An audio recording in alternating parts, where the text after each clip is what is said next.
काला जादू। अपने बेटे ऋषु के माथे से टपकते हुए पसीने को देखकर सविता की हालत खराब हो गई। ऐसा आज पहली बार नहीं हुआ जब ऋषु नींद से घबरा कर जागा है। हाय मेरा बच्चा, न जाने किसकी नजर लग गई है तुझे। जब से मेरे बच्चे ने 10वीं के एग्जाम में स्कूल टॉप किया है तब से रोज बुरे बुरे सपने आने लगे हैं। हाँ माँ, मैंने आज फिर से एक काले साए को देखा। वो यहीं मेरी आंखों के सामने खड़ा था। माँ मुझे बचा लो माँ। वो मुझसे कह रहा था कि मुझसे बदला लेगा। माँ कहीं ये प्रशांत। चुप कर, कैसी बात कर रहा है? दोबारा उसका नाम मत लेना। तुझे पता है ना, उस प्रशांत ने आत्महत्या कर ली।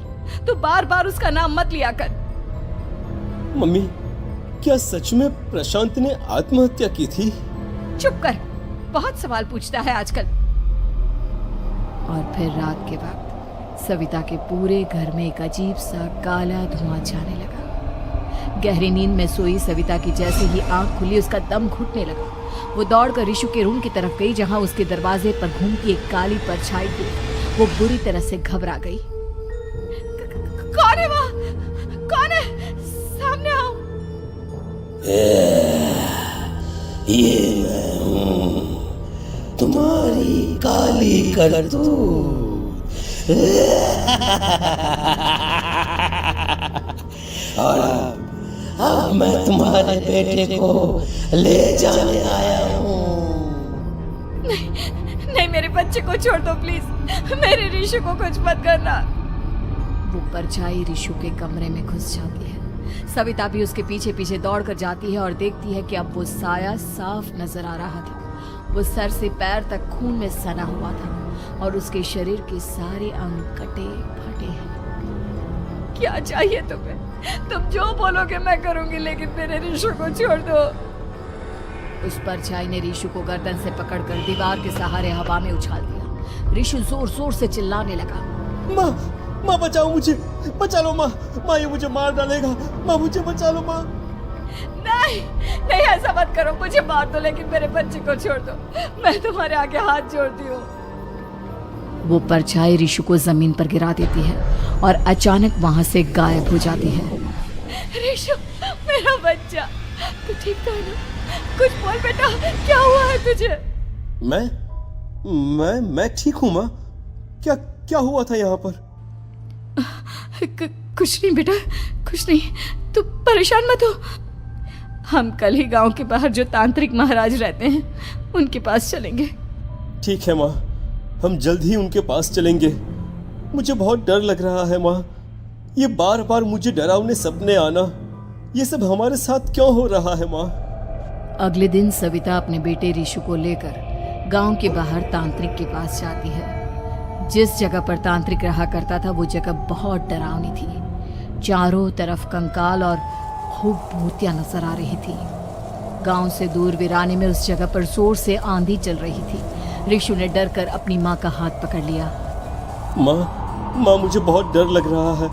ये कैसी जगह है? देख बेटा, हमारे साथ जो कुछ भी हो रहा है उसका इलाज सिर्फ और सिर्फ ये तांत्रिक महाराज ही बता सकते हैं। अब यही है जो हमें प्रॉब्लम से बाहर निकाल सकते हैं। जैसे ही सविता और ऋषु तांत्रिक की झोपड़ी के अंदर पहुंचे, वहां का नजारा देखकर उनकी आंखें फटी की फटी रह गई। तांत्रिक की झोपड़ी के अंदर कई सारे लोग अपनी गर्दन घुमा घुमा कर जोर जोर से चीख रहे थे। कौन हो तुम और यहाँ क्यों आई हो? महाराज, मेरे बेटे को कुछ दिनों से एक डरावनी काली परछाई नजर आती है और कल रात उसने मेरे बेटे पर हमला भी कर दिया।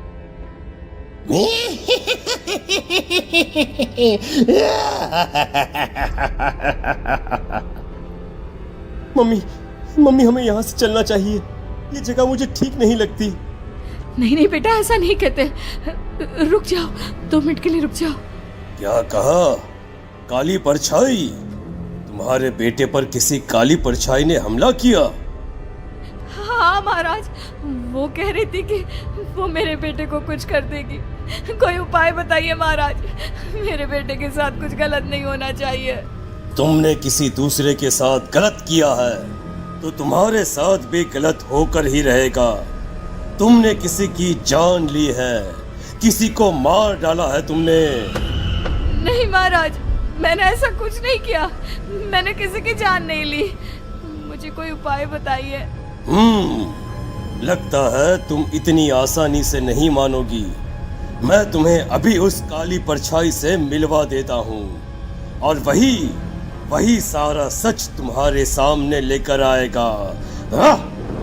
सविता और ऋषु ने डर के मारे अपनी आंखें बंद कर ली। तभी अचानक तांत्रिक की झोपड़ी में अजीबोगरीब आवाजें गूंजने लगी। सविता और ऋषु बुरी तरह से कांप रहे थे।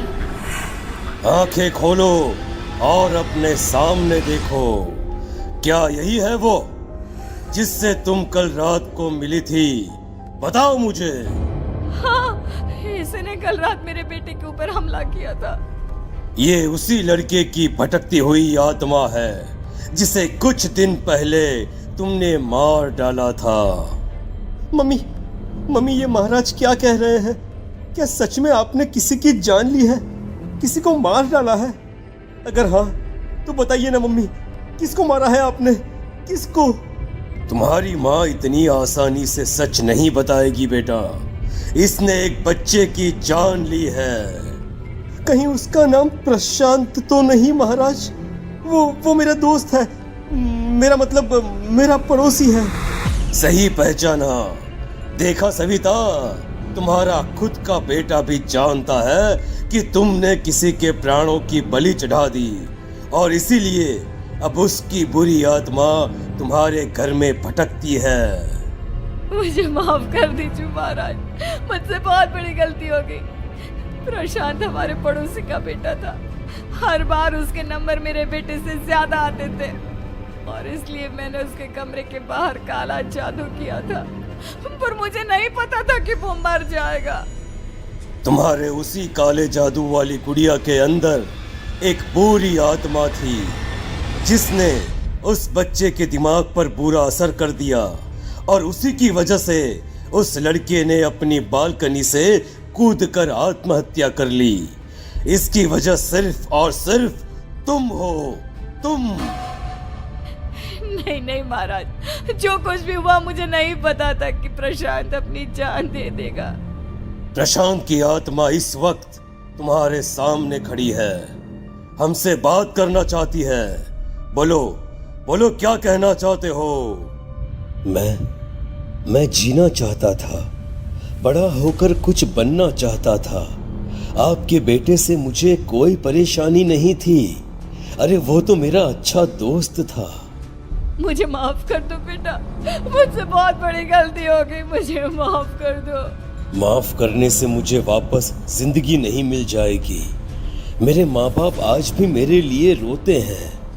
आपने मेरे साथ बहुत गलत किया है, बहुत गलत। और तभी अचानक प्रशांत की आत्मा वहां से गायब हो जाती है। सविता जोर जोर से रोने लगती है। सुन लिया तुमने? ये तुम्हारे अपने ही किए हुए पाप हैं जो इस तरह से तुम्हारे सामने आ रहे हैं। माँ, ये आपने अच्छा नहीं किया। सिर्फ 10th बोर्ड के एग्जाम में मैं टॉप कर पाऊं, इसलिए आपने मेरे दोस्त के ऊपर काला जादू कर दिया।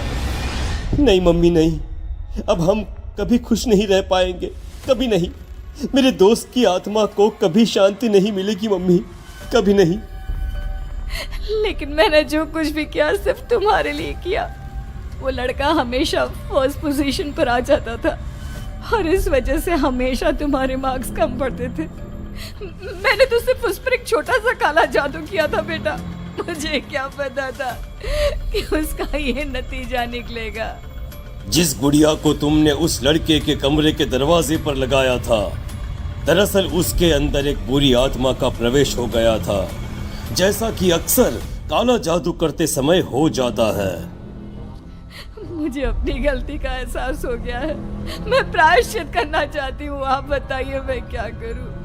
प्रशांत के घर जाकर उस काली गुड़िया को वहां से निकालकर यहाँ लेकर आओ।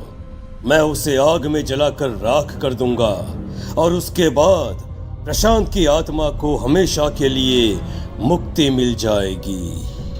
अगली रात सविता चुपचाप अपने पड़ोसी प्रशांत के घर जाती है। प्रशांत के माँ बाप प्रशांत की मौत के बाद उस घर को छोड़कर हमेशा के लिए वहां से चले गए थे। जैसे ही सविता उस घर के अंदर कदम रखती है, उसका सामना अजीबोगरीब हैवानियत से भरी आवाजों से होने लगता है।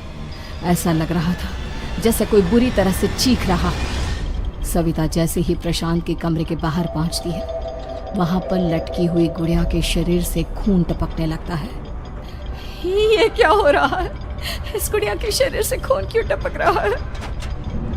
सविता हिम्मत करते हुए उस गुड़िया को वहां से उतारने की कोशिश करती है, लेकिन तभी अचानक से बहुत भयानक दिखने वाली औरत उसकी आंखों के सामने आकर खड़ी हो जाती है। मैं यहाँ से कहीं नहीं जाऊंगी, और अगर तूने मुझे यहाँ से हटाने की कोशिश की तो मार डालूंगी मैं तुझे। नहीं नहीं, मुझे तुम्हें यहाँ से ले जाना ही होगा, नहीं तो मेरा बेटा, उसकी जान को खतरा है। मैं तुम्हें नहीं छोड़ सकती। अगर तुम्हारे अंदर हिम्मत है तो मुझे इस घर से बाहर ले जाकर दिखाओ। और ऐसा कहकर वो औरत सविता के ऊपर हमला कर देती है और उसे हवा में उछाल उछाल कर जमीन पर पटकती है। लेकिन तभी अचानक मौका देखकर सविता अपने हाथ में ली हुई सुई उसके हाथ में चुभो देती है। हाथ में सुई लगते ही वो औरत जमीन पर तड़पने लगती है। ये क्या किया तूने? ये क्या कर दिया? तुझे ऐसा नहीं करना चाहिए था। तांत्रिक ने मुझे कहा था कि तुझसे जीतने का सिर्फ यही एक तरीका है जिससे मैं अपने पापों का प्रायश्चित कर सकती हूँ और अपने बेटे की जान बचा सकती हूँ। और उसके बाद वो डरावनी दिखने वाली औरत एक छोटी सी जादुई गुड़िया में तब्दील हो गई और सविता ने उसे ले जाकर तांत्रिक को दे दिया। तांत्रिक ने जादुई गुड़िया को आग के हवाले कर दिया।